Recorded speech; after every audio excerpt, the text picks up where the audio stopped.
Have you ever been inspired by these books like Living the Ways of the Stoics and things like that, that you think maybe your life could be better because of some way to live? Well, it turns out there's another philosophy too called Bushido, the way of the warrior. Maybe you've dreamed of being a warrior or growing up in medieval Japan or something like that. It was But something today's similar.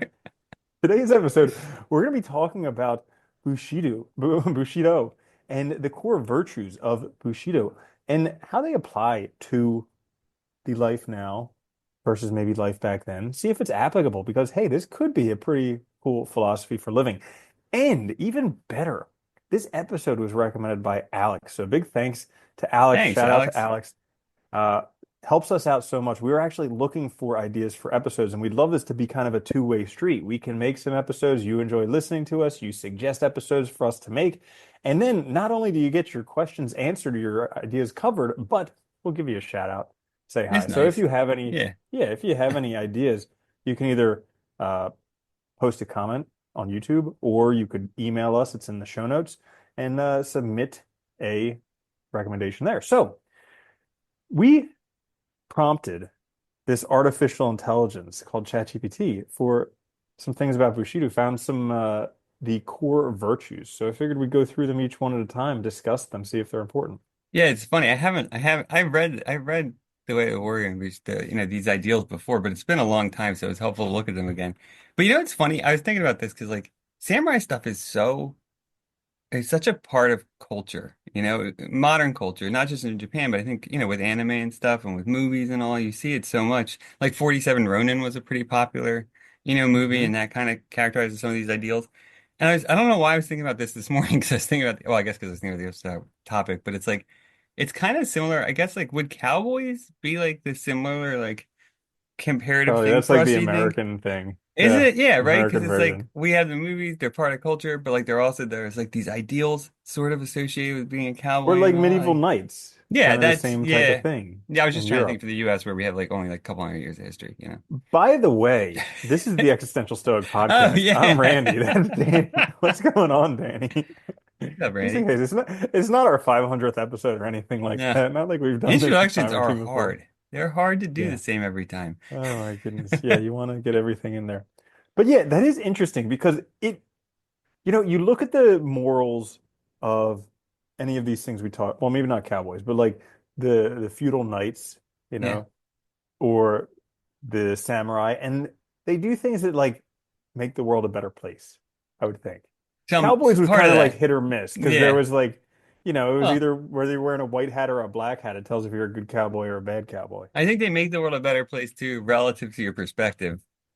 Mm. Like, but yeah, no, and it's funny because they often have these codes. And, I remember hearing when it was, when that show about like, the aristocrats and royalty in the UK, when that show was popular, I think it was, Uh-huh. Downing Yeah, Street, I was it don't know. that or something? I Oh, don't know, Notting. Downingtown Abbey. Yeah, there you go. Thanks. I would get there eventually. But yeah, I remember reading an article where they were suggesting that like, they thought that it was so popular and people liked looking back at these times because everybody had a role and like a set of, you know, ethics, a set of like duties, an idea of where they stood in society was very clear and defined. And nowadays it's a lot harder because we don't have that. And I do think there's something to it. Like you look back at these ways of life and like you had these ideals and stuff because there was a very it was a very sort of set position to be in, right? It wasn't really until America where there's this whole like existential discontent about like I'm not living my best life. Everything. Yeah. Because back then you're like, well, my grandfather was a farmer, my dad was a Yeah. farmer. I guess I'm gonna be a farmer, and that's it. And you weren't worried that like the king had five Lamborghinis or whatever. Yeah. Yeah, it's kind Yeah. of crazy. So anyways, let's get into this because we do have to dive Yes. into a number of virtues. So Danny, Yeah. before we get into a virtue, because some people may not know what a virtue is. So Oh, what is a yeah. virtue and why might it be useful to have a virtue? Well, it's funny. So virtue and virtue ethics is all about character development, right? So it just means that like, if you have a virtue, you've formed a specific character trait. You can think of it as like a habit that works very well with the Greeks, but think of it as like just like a core way of being or way you act, right? So it's something that like kind of aligns your actions, help you choose. And this was in the West, we usually think of like the ancient Greeks for virtue ethics, like Aristotle and stuff in particular. But what's interesting is Confucianism, Taoism, you know, all these ancient Buddhism, they have virtues as well too. So this emphasis on a lot of the ancients, I think, thought of morality, ethics, and duty in terms of virtue, like character traits or character development, rather than like rules that you have to follow. Isn't that interesting that they thought it was more important who you are than what you have or how Yeah, much you have? yeah, right. Yeah, It's kind of interesting. interesting how that Yeah, so changed. I know. So I'll do the first one. All right. And I guess in Japanese it's called gi, which is rectitude or justice. Acting with integrity and doing what's morally right, even in the face of adversity. A samurai's decisions are guided by fairness and an unwavering sense of justice. Huh. Doing what's right. That is interesting because nowadays we see the antithesis of this, especially with like business. I blame the 1980s All right, pretty much and everything. yeah, the 1980s and greed and MBA programs. I blame them 100% for this whole thing of Yeah. greed, where like all of a sudden greed became okay. It doesn't matter morally or based on justice, anything. As long as, you make the most money. It's the golden rule. He who has the most money, he who Makes has the gold makes the rules. Yeah. Yeah, that's it. That's how they usually say it. Yeah. Yeah, well, it's funny too, because it's like I think that's one of the things we lost by putting all emphasis on just like how much you have. We lost this idea that there was ways to have value in life and have a validated life without having just excessive wealth. Right? Like, and I think this is the core one, acting with integrity, doing what's morally right. I know it's funny, like Aristotle, like, they thought that doing what's morally right was one of the hardest things because you have to know it's right. You have to be able to choose it and And choose it it's at the right oftentimes time. not easy. Yeah. Like Yeah. oftentimes doing the thing that's morally right is hard, it's uncomfortable. You don't want to do it, Yeah. but yeah, And what's interesting too is I know like because I know the Bushido is also it's rooted in Confucianism, Buddhism, and Shinto. And Shintoism. yeah, and it's interesting because I know Confucianism, their idea of virtue, because that was during like the 500 or yeah, that was during the 100 years where there's like all kinds of problems. But anyway, it's very much aligned with like your role in society. So, by that, what I mean is like, what integrity and what's morally right, say, for a samurai might look actually different than for what integrity means for, say, like somebody who's a shopkeeper or somebody who's, doing a different job, right? Like your role would also, and the different roles you have within your life would also change how that virtue applies. So, like, you might be a samurai, but you might also be a father, right? Or you might Mm. also have these other roles in your life that you have to fill. And they're going to also demand a slightly different variations. It's kind of interesting. It's like that Yeah, recognition that like our situation changes, right? What's required of us and that role we're filling at the time. Yeah. pretty cool. All Yeah. right, you want to read the next one? Yeah, sure. So, and I apologize if I do mispronounce any, but I think it's you, right? Hmm. Courage. Yeah. So not merely physical bravery, but also moral courage to face difficulties and stand for one's beliefs. True courage is doing what's right, even when it's difficult or dangerous. I actually like this one. And I think this is something that we either misinterpret completely in modern times about like virtue signaling and stuff. Like people think they're Mm. doing that when Yep. like really doing what's right and having courage doesn't have to mean that you're standing up like, in the face of like physical violence. It also just mean that you're courageous in the sense of like you know what's right and you're gonna actually do something about it to try and fix it. Or you're gonna stand up for those beliefs instead of just like flipping positions because it's easier because you're gonna get more. And I think Hmm. this is a really hard one to master as well, especially in contemporary times. Yeah. And courage actually comes from the French word for heart, or I guess it could be Latin. Who knows? But All anyway, right, it means it means like I following your think. heart. Yeah. But it means following your heart. And so that's important because it's not just like you said, flip-flopping back and forth depending upon what's going on. But it's also not having everybody else accept your beliefs. Like Yeah. that's like a big thing with you mentioned virtue signaling. That's the other thing where like I'm gonna be courageous in this. I'm a hero, and everybody else needs to accept my beliefs. And it's like, no, that's like forcing your stuff on everybody else. You wouldn't Oh want people to God. force your stuff on you, and that's why you're being courageous. So, Well, uh, yeah. that point exactly. Actually, it's funny. Like, I think, and this is my personal view, I guess, but like, I think a lot of times with people with virtue signaling and stuff, it's like they want universalization. They want everybody to think the same way. to validate that they're right because they don't have the courage to stand on their own and have their own reasons and believe what Mhm. they believe, right? So it's like you want this like everybody to agree with you because then like even if you have to force it, because then you're Yeah. right. Yeah. Yeah. It's kind of very if you look at it that way, it's a very weak position. But I think this is a really cool one. I like the idea of courage and standing for your beliefs, even when Oh, it's and hard. Yeah, go also ahead. the other thing about courage is that it doesn't mean being fearless. Like this is No. something that I had to remind myself in life because like oftentimes there's a lot of things that I'm afraid of, and it's actually when I do those things anyways, that's courage. Yeah, that is courage. Yeah, it's funny, Mhm. and it's I always liked Aristotle talks about courage as well, and the way he phrases it, because he has the virtues, the mean between the two excesses, and like the excessive courage he calls like rashness. That would be like just running out, when you're not prepared or anything, and then you obviously have cowardly, right? Or cowardice as being the deficit. But I like that too because it does remind you that being courageous is not doing things that is not just standing up in front of everything, even if you're not prepared, because that's kind of ridiculous, right? That wouldn't be Uh-huh. a good decision at all. Yeah, I like that one. Cool. Cool. So the next one, Jin, benevolence or compassion. A samurai wields power not for selfish purposes, but to protect and serve others. Compassion and kindness towards others, especially the weak, are seen as a duty.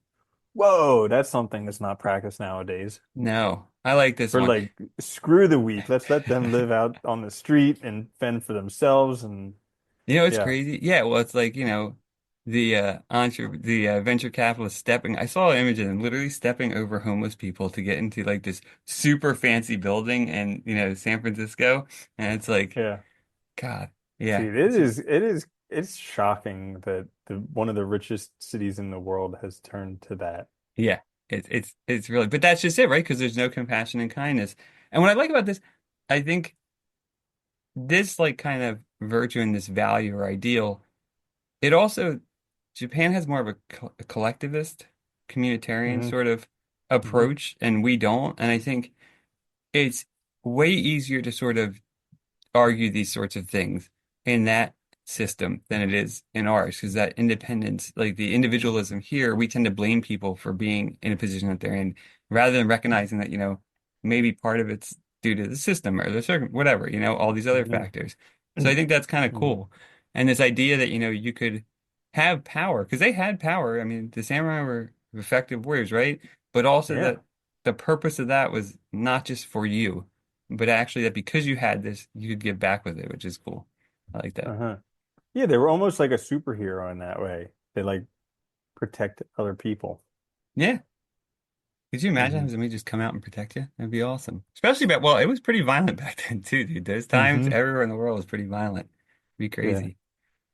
So or respect or courtesy. So respect towards others, regardless of status or strength. It ensures harmonious relationships and shows humility and acknowledgement of others.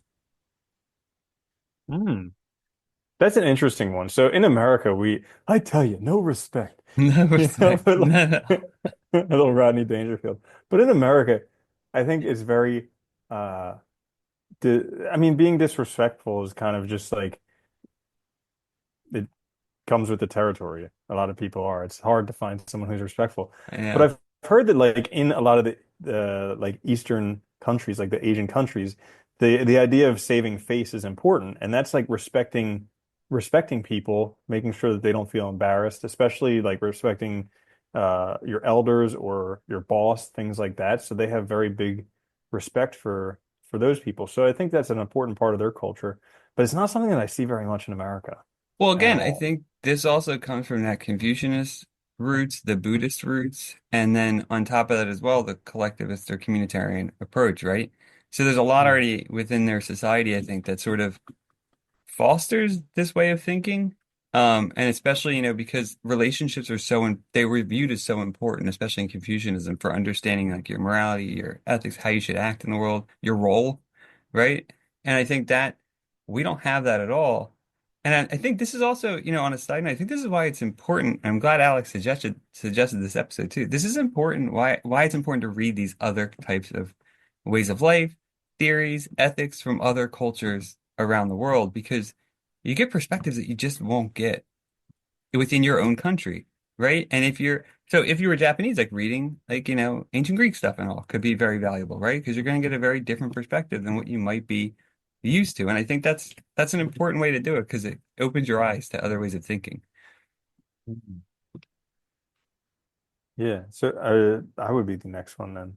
The Yeah, I next think so. one would be It's hard to remember. Makoto, honesty or sincerity. A samurai's words and actions are always truthful. Deception or insincerity is considered dishonorable, as a samurai's honor depends on their authenticity. This is an interesting one because I think I mean again I could be grasping at straws, but I think a lot of this comes down to these like really bad business practices where they found that they can get a short-term gain by being dishonest. Because like back in the day, I don't know when this was, but I heard that like I think it was the Cowboys actually, where like if you called somebody a liar, like that was like dueling territory. Like you would go outside and one of you would not walk away. Because think about it, back then, like all you had was like literally people's impression of you. There was no internet. There was no like, if you were respected in town, it was based on other people's interactions. That was it. Like real interactions. So if somebody called you a liar, that could totally destroy, right? Your Hmm. reputation, your ability to work with others, have, get business deals, stuff like that. So yeah, I think that's a good reason. You know? But it's kind of like that game theory thing where again, the NBA programs in the 1980s, they're like, hey, listen, we can be dishonest and our Hmm. shareholders will make a ton of money. Like Yeah. you'll retire. Don't think about the future, but I mean, you'll make a ton of money. And it just kind of snowballed from there. But it kind of eventually it burns itself out, I think, with game theory because eventually you just learn you can't really deal with anybody. And we see this even with like companies nowadays, how like no company will keep their employees around and nobody will stay at a company for more than 6 months. It's like, No. Nobody trusts anybody, and Yeah, that's we're what in we've ended this up in a with. terrible situation because of that. No, I agree with you. I don't think you're grasping at straws either. There was a very famous article written by Milton Yay. Friedman that argued that, Hmm. and he argued that the only responsibility of executives in a company is to make money for shareholders. And that was like one of the most famous articles written right before the 80s, and that was what, yeah, caused a lot of this. So you're not grasping at straws. Absolutely. There's a clear Jeez. causal line. But anyway, yeah, I think I like this. I like this one a lot because I think this is something, one of my favorite philosophers, Nietzsche, he actually argued that the most important virtue or value is honesty with oneself. And I always really like that because I think, we don't think a lot in modern times, I think, about how our words, our actions say things about us and what they say about us. And, what we believe or what we value. Everything I do says something about my values. So keeping that in mind and being honest is like being authentic, right? They're closely tied together. It's being who you are. And it's also, I think you can see the connections between all of these. Like honesty and sincerity is totally necessary for that conception of justice or their conception of courage, right? All these are tied together very nicely. So yeah, I really like that one. It's a cool one. And it's a tricky one too because we did an episode before on like truth and how there isn't just like one truth. No, It's kind of like right. I don't know, and I think it's the same thing with honesty. Like sometimes I question, am I being honest with myself? Am I being honest with other people? Like if I say that, is that actually being honest? Because what if I change my mind and all these different things? So this it's kind it of is hard. interesting with these virtues because like you're really trying to like hit a mark. Like you mentioned the find the golden mean or whatever. I think that can definitely turn people off from virtue theories like this because it seems like you have to hit this thing, you have to be it, right, to have it and possess it. I think that's kind of the wrong way to look at it.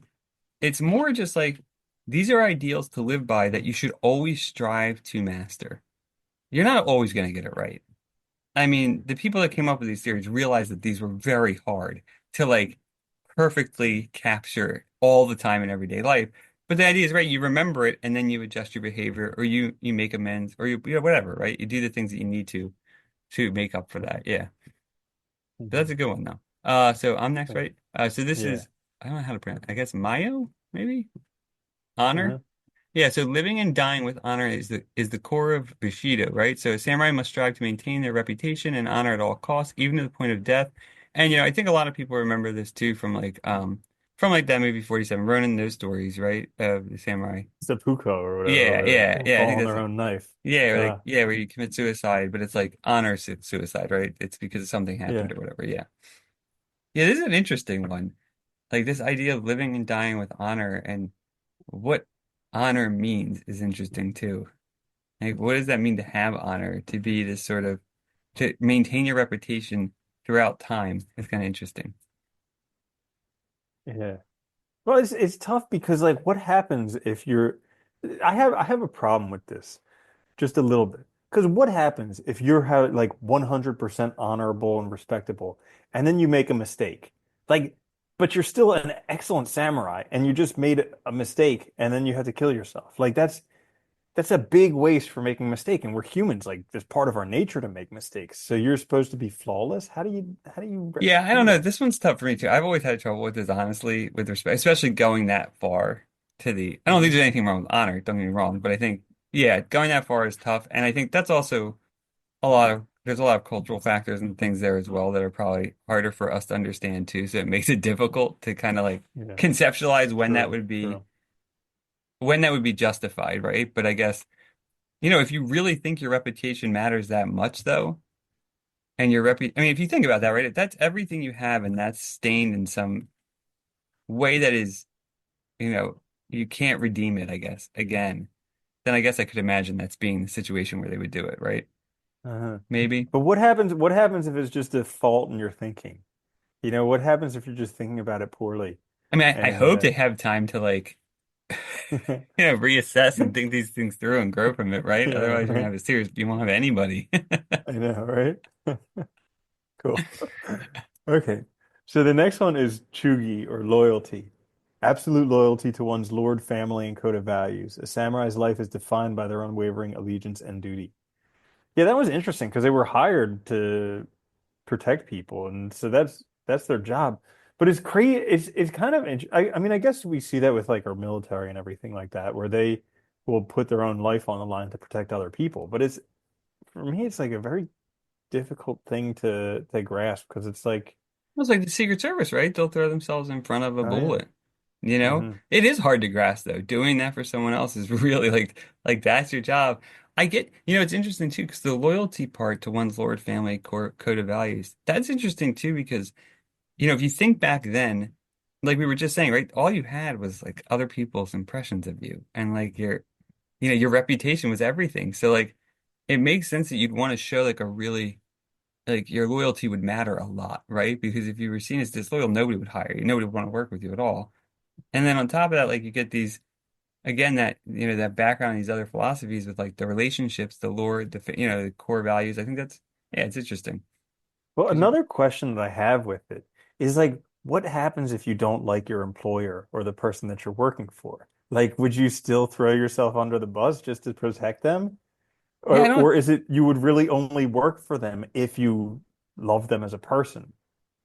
Well, that's the other interesting thing too, because right, you have all these ways of thinking about all these different roles and stuff. So I imagine like even the rulers probably had some code that they were probably trying to live by. Hopefully, not all of them. I'm sure some were terrible, right? I mean, that's always the case. They're people. Mhm.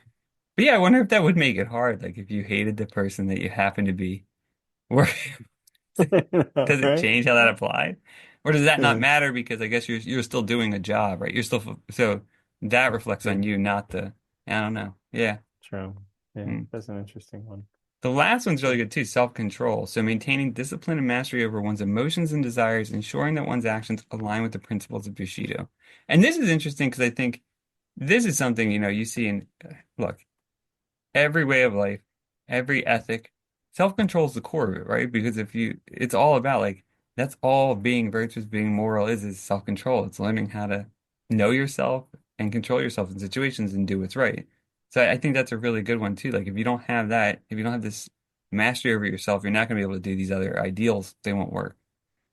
Well, I like what it says discipline and mastery as well because it lets you know that it's something that took a long time to get to. Like if you've worked towards anything worthwhile in life, you realize that it takes a long, long time, many years, 5, 10, 15 years to really get good at it.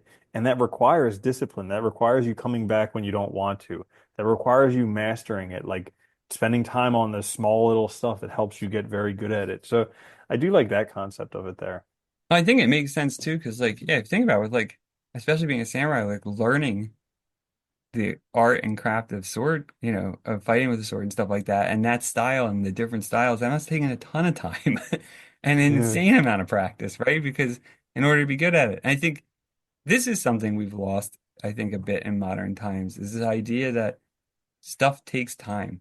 That mastery is something that you don't get instantly. Even though we all want to be, we all get ideas that we want to do stuff, and then we're like, I want to be, we can imagine ourselves being great at it. It's like there's gonna be a road between A and B. And it's gonna take a long time, it's gonna be hard, but it's doable if you put your effort in and do it. Yeah, I sometimes wonder, like, you know, again, I'm not going to blame everything on the 80s, but but like if before then, because that's when computers and the internet started to really take off, and then in the 90s, late 90s, maybe early 2000s, there was Zuck, and then like the world kind of changed from there, where Yeah. people saw like literally overnight you could make hundreds of millions of dollars or whatever it is. And so I wonder if before that point, people had a better grasp that things just took time. Like maybe people weren't as impatient. I think that, yeah, I think absolutely. Because we didn't, look, think about it, right? Like, if you go back before like technology existed and you wanted to see maybe be entertained, there might only be a play or traveling thing or something coming into town once a year that you have to just make time for when it's there. Like, Yeah. it's not your schedule, it's their schedule that you have to, you know what I mean? Like, kind of thing. And I think we've gotten so used to so many things being instantaneous. We don't have to work for food, we just go out and get it. Like everything that I think we don't really have a good idea of that time and investment for our basic needs, you know? Mm. And we talked about that a lot. We're like, back in the day, food would have been like a thing that you thought about a lot. Like, because, you Well, had to grow again, it, you had to not gonna make not gonna harp on the 1980s, but it. before then, obesity didn't really exist. Like we Yeah. lived in a state of deficit when it came to food. Yeah. And then I think it was actually the 70s That was when we actually started earlier. to get to Yeah. a point, yeah, the 70s when they started to produce more than we could consume. But now, I mean, you look at it, I mean, it's funny because it's just past the holiday season and you run into people who like ballooned over the holiday season because they just ate a whole Yeah. bunch and they had a great time. But like it's so easy to put on weight now because we do live Well, in that world of excess. but you gotta remember too, I think that's it. That's part of it is like consumerism is all focused on you not having discipline and not having self-mastery. I mean, that is basically the driving force behind it, right? Buy shit you don't Yeah. need and keep buying it Yeah. and like keep thinking you need the Convince me stuff to we buy tell you. right now something that I didn't even Yeah. know I wanted 5 minutes ago. Yeah, and I Yeah. think that's part of it, right? And then all this value, this idea that someone's value is somehow tied to how much crap they have and, the things they possess is all tied together. And I think it definitely is. It's very detrimental to any kind of values like these. I think this kind of stuff is very hard to implement in modern life because the society we live in makes it very challenging. Hmm. But Agreed. definitely still doable and very cool. Yeah, Yeah. So there you have it. That is the core virtues of Bushido. very What are your awesome. takeaways, Danny? I think it's interesting. Like I said before, I think I like this idea and it's cool. I wish more people looked at these different ways of life and values and value systems from other places because I think it just gives you interesting insights and makes you think about your own world that you live in differently, and some of the differences, especially when you get into like why they thought that way, like this idea of relationships and stuff, because you don't see that in the US, right? At all.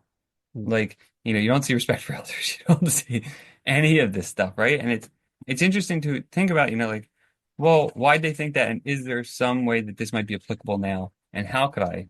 And I think that's the important thing too. When you read this stuff is like also think about, how can you adopt it to now in a way that works? Because that's the Hmm. important thing. Like the values are all good values. They're important values, but they might need adjusting to make it work for you in modern times.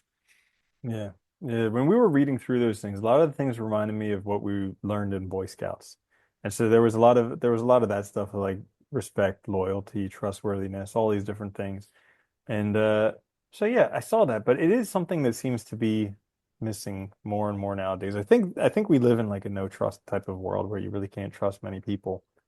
Actually, it's funny you mentioned Boy Scouts too, right? Because like that's a community organization, right?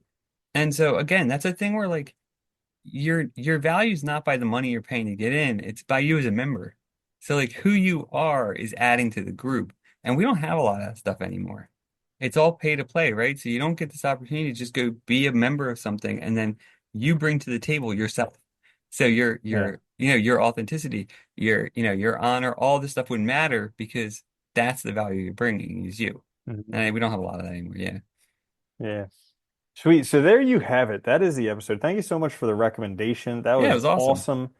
If you do have ideas for other episodes that you want, you can always post a comment on YouTube or email us. The email's in the show notes, and we will likely make an episode to answer your questions or just chat on a topic you want to hear us chat about. And that's it for this episode of the Existential Stoic podcast. Until next time, I'm Randy. That's Danny. I'll see you later, Danny. Later, Randy.